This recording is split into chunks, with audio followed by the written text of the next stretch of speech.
So good morning students. So we were doing the unit number third, that is moving charge and magnetism. So in the moving charge and magnetism, firstly we have done the Oersted experiment, that was the introductive part of the magnetic field. Then after this we were having right hand thumb rule, and then Boyd-Sawat's law.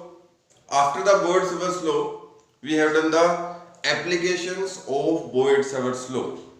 The first application was the magnetic field due to a state conductor carrying current which is having infinite length.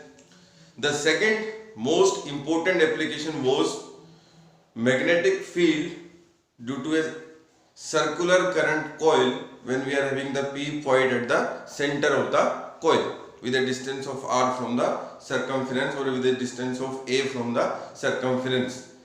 After this we were having the derivation, that was magnetic field due to a current carrying circular coil when the P point that was on axis.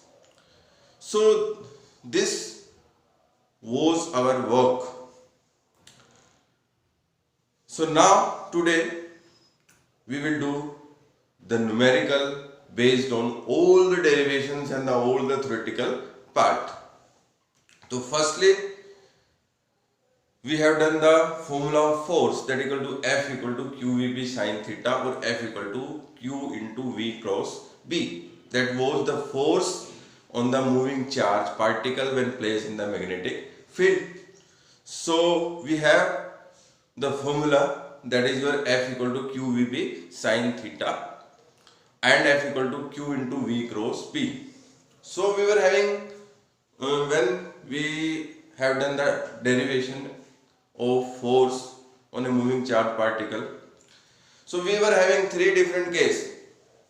The first case was when angle, that is 0 degree. The second case was when the theta is 180 degree. When the angle is 0 and 180 degree, the value of force, that is 0. And when the angle that was 90 degree, what was the value of corresponding force?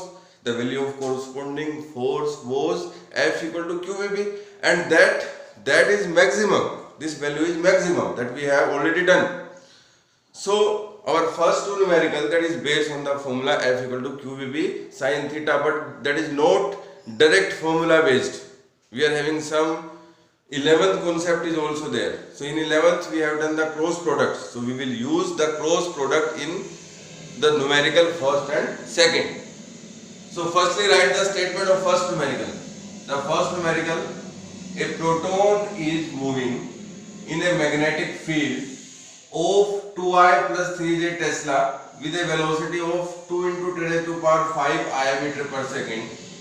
Calculate the magnetic force acting on the particle. So what is my formula? My formula is, firstly you should write the given thing and the thing which is to be find out, and then write the formula. So firstly, what is given in this numerical? That is Tesla. इस Tesla से आपको ये पता लग गया कि ये value किसकी है? मैग्नेटिक फील्ड की. तो मैग्नेटिक फील्ड किस में आता था? बी में. बी की मैग्नेटिक फील्ड आपका क्या है? 2I plus 3J. यहाँ पे लिख दीजिए Tesla. And what is the with a velocity of 2 into 10 to the power 5, मतलब वेलोसिटी कितनी दी है? 2 into 10 to the power 5 आपका कितना है? I. ये मीटर पर सेकंड में है वेलोसिटी. और आपको Q की वैल्यू ये गिवन है 1.6 into 10 की पावर माइनस 19 कूलम. अब आप ये सोचेंगे कि 1.6 into 10 की पावर माइनस 19 कूलम कहां से आ गया? तो इसने दिया प्रोटॉन, और proton we are having a definite and fixed charge on proton, and this is your Q equal to 1.6 into 10 to the power minus 19 coulomb. अब फॉर्मूला क्या है आपका F का? F का फॉर्मूला है Q into V cross B. मतलब हमें क्या करना है? V क्रॉस B की जो वैल्यू है वो फाइंड आउट करनी है. वो हम करेंगे 11th के तरीके से. जिस तरीके से हम V क्रॉस B का क्रॉस प्रोडक्ट निकालते थे दो वेक्टर का, उसी तरीके से करेंगे. तो F कितना आ गया? Q की वैल्यू कितनी है? 1.6 into 10 की पावर माइनस 19. और आपकी v क्रॉस b की वैल्यू कैसे निकालेंगे? देखिए जो v क्रॉस b की वैल्यू है वो आपकी कैसे निकलेगी, ये i, ये j, ये k, इसी तरीके से निकालते थे ना वैल्यू। ये वैल्यू थी आपकी, पहले i की वैल्यू लिखते थे, अब v है, v कितना आपका 2 × 10⁵ i, यानी j और k के कंपोनेंट नहीं है इसमें, तो यहाँ लिखेंगे 2 × 10⁵ और j k कितना हो गया 0, और b कितना 2i + 3j, यानी ये तो 2 है और ये कितना 3 है। अब जब हम इसकी वैल्यू कैलकुलेट करेंगे, मैं यहाँ पर आपको डायरेक्ट ही आपका सॉल्यूशन लिख रहा हूं।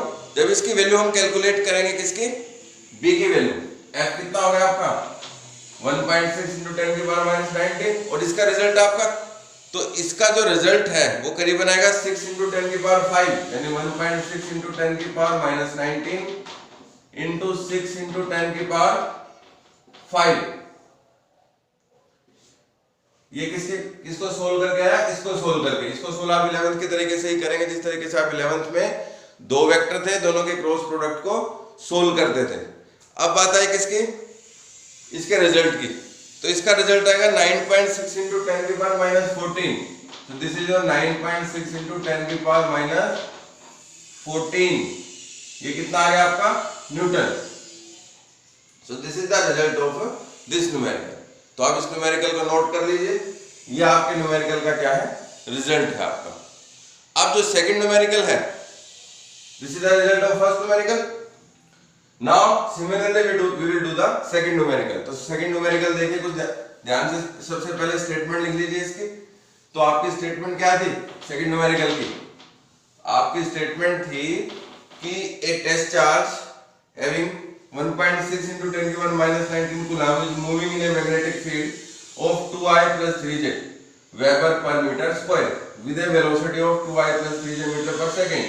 Determine the value of force acting on the charged particle. अब बेटा इसमें भी देखिए, सबसे पहले जो गिवन थिंग है वो आप लिखिए, फिर माइंड में सोचिए कि फॉर्मूला क्या लगेगा, क्योंकि आपको ये पता लग जाएगा गिवन के बाद कि फाइंड आउट क्या करना है। तो पहले आप गिवन और फाइंड आउट जो करना है वो लिख लीजिए, फिर आपके माइंड में फॉर्मूला पता लग जाएगा, फॉर्मूला कौन सा लगेगा। तो इसमें क्या है, इन ए मैग्नेटिक फील्ड, आपको देखो मैग्नेटिक फील्ड की वैल्यू दे रखी है कितनी है, तो बी की वैल्यू कितनी होगी आपकी, ये मैग्नेटिक फील्ड आप वेक्टर भी लगा सकते हैं और ना भी, तो मैग्नेटिक फील्ड की वैल्यू कितनी है आपकी, ये है 2i + 3j, 2i + 3j, इसकी यूनिट भी लिख लीजिए, वेबर पर मीटर स्क्वायर, मतलब जो टेस्ला है वो वेबर पर मीटर स्क्वायर के ही बराबर होता है। और आपकी जो वेलोसिटी है v, इसकी वैल्यू कितनी दे रखी है इन्होंने, 2i + 3j, कितने मीटर पर सेकंड। और चार्ज पार्टिकल q की वैल्यू कितनी दे रखी है इसने दे रखी है 1.6 × 10⁻19 कूलम। मतलब ये इसमें भी फॉर्मूला आपका उसी तरीके का अप्लाई होगा। फॉर्मूला क्या है आपका, F = में Q × V क्रॉस B, मतलब हमारा मेन जो मोटिव है, ऑब्जेक्टिव है, V क्रॉस B को फाइंड आउट करना है। Q की वैल्यू गिवन है, F Q की वैल्यू कितनी है 1.6 × 10⁻19। अब उस फॉर्मूले से कर दीजिए। देखिए जब आप इस फॉर्मूले से वैल्यू निकालते हैं तो देखिए ये कितना हो गया I, ये J, ये आपका K। तो पहले आप क्या V क्रॉस B निकाला, यानी V की टर्म आएगी पहले, I का कितना है 2, J का कितना है 3 और K का कंपोनेंट है ही नहीं इसमें। अब देखिए B की वैल्यू, B में भी I का कंपोनेंट कितना है 2, J का कितना है 3, इसका कितना है 0। अब इसको जब रूल से सोल्व करेंगे तो ये कितना बनेगा, इसकी वैल्यू करीबन आएगी आपकी 0, मतलब ये वैल्यू कितनी आएगी 0। इस पूरे को जब सोल्व करेंगे तो उसका रिजल्ट कितना आएगा 0, तो F की वैल्यू भी कितनी होगी 0। तो नेट फोर्स कितना हो गया आपका 0 बन गया, किसके केस में, इस न्यूमेरिकल के केस में। तो इस तरीके से आप जो फॉर्मूला था F = QVP sin θ या F = Q × V cross B, उसके आप क्या करेंगे, न्यूमेरिकल सारे के सारे परफॉर्म करेंगे।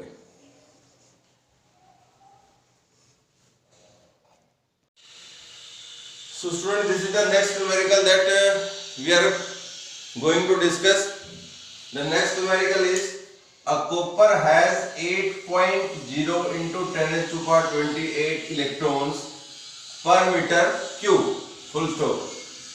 A copper wire of length 1 meter and cross sectional area 8.0 into 10 raised to 1 minus 6 meter square, carrying a current and lying at right angle to a magnetic field of strength 5 into 10 raised to 1 minus 3 Tesla, experience a force of 8.0 into 10 raised to 1 minus 2 full stop, calculate the drift velocity of the free electron। अब देखिए हम chapter कर रहे हैं क्या, magnetism, but इसमें drift velocity का formula कहां से आ गया। तो ये इस तरीके के क्वेश्चंस भी आपके सीबीएसई में पूछे जा सकते हैं, जिसमें दो चैप्टर का आपस में मिक्सिंग पर जो है आपके क्वेश्चंस क्या करते हो, बनते हैं।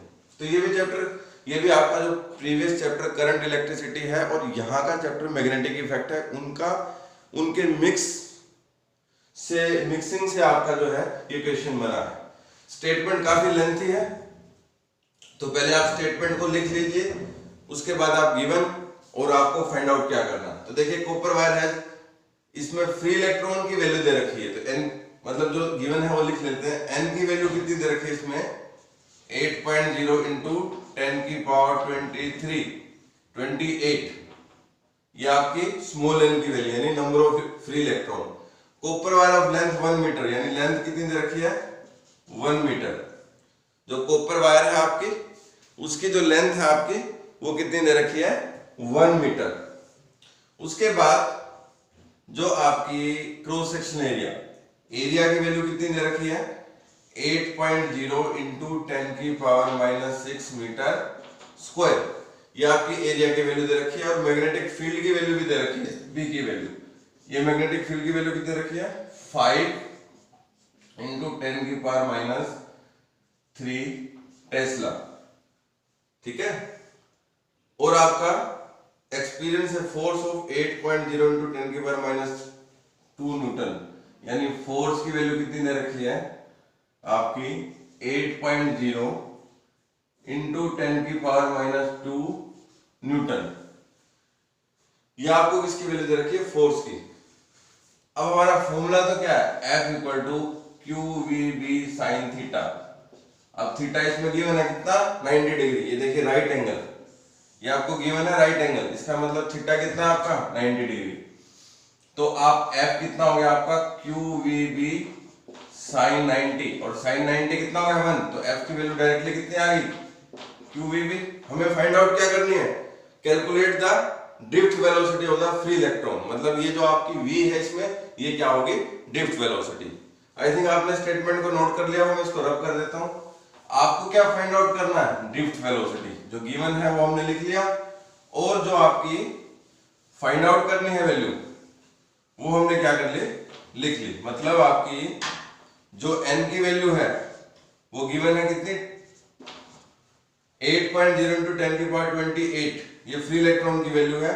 लेंथ की वैल्यू गिवन है, लेंथ की वैल्यू कितनी गिवन है 1 मीटर, और एरिया की वैल्यू भी कितनी है गिवन है, वो वैल्यू कितनी है आपकी 8.0 इंटू 10 की power minus 6 metre square. B की वैल्यू गिवन है, एफ की वैल्यू गिवन है।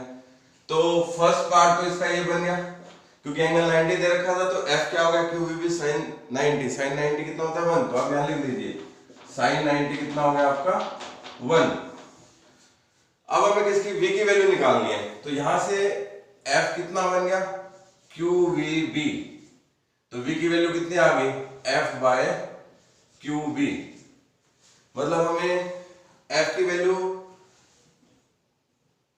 जो है आपकी हमें दे रखी है कितनी 8.0 10 की पावर माइनस 2 न्यूटन। b की वैल्यू हमें दे रखी है 5 इंटू 10 की पावर माइनस 3 टेस्ला। v की वैल्यू निकालनी है, तो v की वैल्यू कितनी होगी f बाय क्यू बी। मतलब ये आपका सेकंड पार्ट हो गया न्यूमेरिकल, आप सिर्फ कैलकुलेशन है, बट हमें q की वैल्यू नहीं पता। क्यों? क्योंकि वैल्यू तो गिवन ही नहीं है। गिवन क्या है NLA। देखिए बेटा ये जो आपकी कॉपर की वायर थी, कॉपर की वायर थी, उसकी आपको लेंथ दे रखी है। सपोज कीजिए ये कॉपर की वायर है, इसकी लेंथ दे रखी है, एरिया ऑफ क्रॉस सेक्शन दे रखा है, और नंबर ऑफ फ्री इलेक्ट्रॉन दे रखे हैं इसमें। इसका मतलब आप चार्ज निकाल सकते हो, जैसे आपने पहले निकाला था। तो चार्ज का फॉर्मूला, अब चार्ज का जो फॉर्मूला है, आप देखिए जब आपने ड्रिफ्ट करंट की वैल्यू की थी तो आपने एक फॉर्मूला किया था NaLe, NaL into E। तो यहां से आप फॉर्मूला n कितना आपका 8 इंटू 10 की पावर 28, एरिया कितना 1 मीटर। अब ये देखिए सारे के सारे SI सिस्टम में L कितना आपका, एरिया कितना है, एरिया आपका लेंथ तो 1 मीटर और एरिया कितना 8.0 इंटू 10 की पावर माइनस 6 यानी 8.0 इंटू 10 की पावर माइनस 6 ये एरिया की वैल्यू है और ये किसकी वैल्यू, लेंथ की, और ये वैल्यू n की वैल्यू है और ये की वैल्यू कितनी है 1.6 इंटू 10 की पावर माइनस 19। ठीक है, तो ये आपका Q का जो है आपकी वैल्यू आ जाएगी। अब Q की वैल्यू सोल्व करने के बाद करीबन आएगी 1.024 इंटू 10 की पावर 5, 1.024 इंटू 10 की पावर 5 कूलम। ये रब कर देता हूं मैं, ये किसकी वैल्यू आ गई आपकी, Q की वैल्यू आ गई। अब इसे वैल्यू पुट कर दीजिए, V कितना हो गया आपका, F कितना है 8.0 इंटू 10 की पावर माइनस 2, Q कितना आपका अभी फाइंड आउट किया 1.024 इंटू 10 की power 5 Tesla. This is your 1.024 into 10 की पावर 5 जो है आपका क्या वैल्यू है, B की वैल्यू है, Q की वैल्यू है कूलम में जो हमने फाइंड आउट किया आपका। अब B की वैल्यू कितनी टेस्ला में मिलेगी, वो B की वैल्यू कितनी है आपकी 5 इंटू 10 की पावर माइनस 3, तो वैल्यू कितनी आ गई 5 इंटू 10 की पावर माइनस 3 टेस्ला। अब हमारा मेन जो मोटिव है वो इसको सोल्व करना है, ये आपकी ड्रिफ्ट वेलोसिटी बन गई, इसको VD भी कह सकते हो आप, ड्रिफ्ट वेलोसिटी, क्योंकि यहाँ पर ये जो फ्री इलेक्ट्रॉन के केस में है ये वैल्यू क्या होगी, ड्रिफ्ट वेलोसिटी ही होगी। तो ये आपको मेन क्या है, इसको सोल्व करना। तो आप जब कैलकुलेशन करते हो तो लगभग वैल्यू आएगी 1.5 इंटू 10 की पावर माइनस 4, 1.5 इंटू 10 की पावर माइनस 4 मीटर पर second. This is the final result of drift velocity. ये आपकी फाइनल वैल्यू आएगी ड्रिफ्ट वेलोसिटी की। देखिए न्यूमेरिकल की स्टेटमेंट लेंथी थी, इसी तरीके के न्यूमेरिकल आपके CBSE में पूछे जाते हैं जिनकी स्टेटमेंट क्या हो, मतलब एक लेंथी स्टेटमेंट के न्यूमेरिकल पूछे जाते हैं। सॉल्यूशन तो क्या होगा आपका ज्यादा लेंथी नहीं होगा, बट आपकी स्टेटमेंट लेंथी होगी, मतलब आपको समझने में टाइम लगेगा स्टेटमेंट पे। तो आप इस तरीके के न्यूमेरिकल प्रैक्टिस कीजिए, ठीक है। Okay, so now we will do the next numerical, जिसको मैं रब कर देता हूँ, उसको वीडियो को पॉज कीजिए और आप ये सॉल्यूशन नोट कीजिए। So I am rubbing this. After this numerical, we are having the derivation of magnetic field due to the current carrying circular loop. उसका रिजल्ट क्या था आपका, B equal to mu naught Ni upon 2a। तो उसी तरीके का numerical लिया, एक circular coil of wire of 50 turns, मतलब N की वैल्यू कितनी है आपकी 50 टर्न्स। सबसे पहले आप स्टेटमेंट को नोट कीजिए, उसके बाद आप सॉल्यूशन कीजिए। इस circular coil of wire of 50 turns, each of radius 0.08 metre, carries a current of 0.8 ampere. Find the magnetic flux density of the centre of the coil, flux density at the centre of the coil. देखिए जो magnetic flux density, magnetic field intensity, magnetic field, ये तीनों आपकी एक ही चीज होती हैं जो कि रिप्रेजेंट किससे होती हैं, B से। दोबारा फिर बता रहा हूं, magnetic flux density, magnetic field, magnetic field intensity, ये तीनों की तीनों चीज एक ही होती हैं जो रिप्रेजेंट किससे होती हैं, B से। यानी हमें A की वैल्यू कितनी दी आपकी 0.8 करंट की वैल्यू, तो करंट की वैल्यू है आपको कितनी दी है, आपको 0.8 एम्पेयर, ये आपको करंट की वैल्यू दी है। और रेडियस कितना दिया आपका, रेडियस जो है आपका वो 0.08 मीटर आपका क्या दिया है रेडियस, और हमें B की वैल्यू पूछी है। अब ये क्योंकि ये आपका एक सर्कुलर लूप है, आपका जो सर्कुलर लूप में है उसमें आपका फॉर्मूला जो मैंने करवाया था B का फॉर्मूला, वो क्या था, जो B है उसका फॉर्मूला था mu naught Ni upon 2a। ये फॉर्मूला हमने किसमें किया था, जब हमने डेरिवेशन की थी मैग्नेटिक फील्ड की सर्कुलर लूप में सेंटर पर, तब ये हमने फॉर्मूला किया था आपका। अब इसमें हमें वैल्यू पुट करनी है और हमें आंसर फाइंड आउट करना।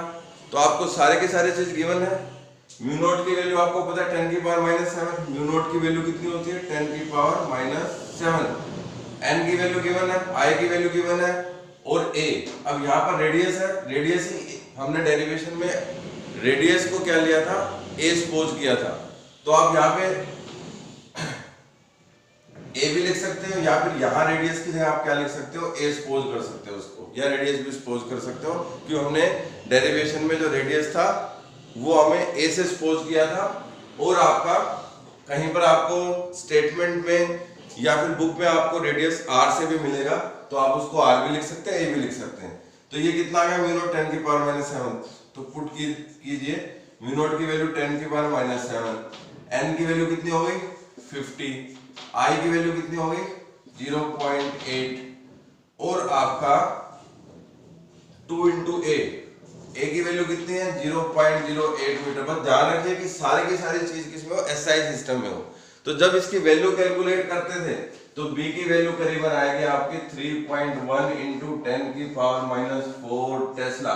This is your answer, this is your answer after the calculation. ठीक है, so this is the numerical. So listen student, in the next lecture we will do the next law that is very important law also, that is your Ampere circuit law. तो उस law को हम जैसे हमने Gauss theorem की application की थी उसी तरीके से उस जो लॉ है एम्पेयर सर्किट लॉ उसकी भी हम एप्लीकेशन करेंगे। जिस तरीके से गॉस थ्योरम आपकी इंपॉर्टेंट थी, आपकी वो एम्पेयर सर्किट लॉ भी क्या है, काफी इंपॉर्टेंट है एग्जाम पॉइंट ऑफ व्यू से। So practice the numericals I have given. Okay, thank you.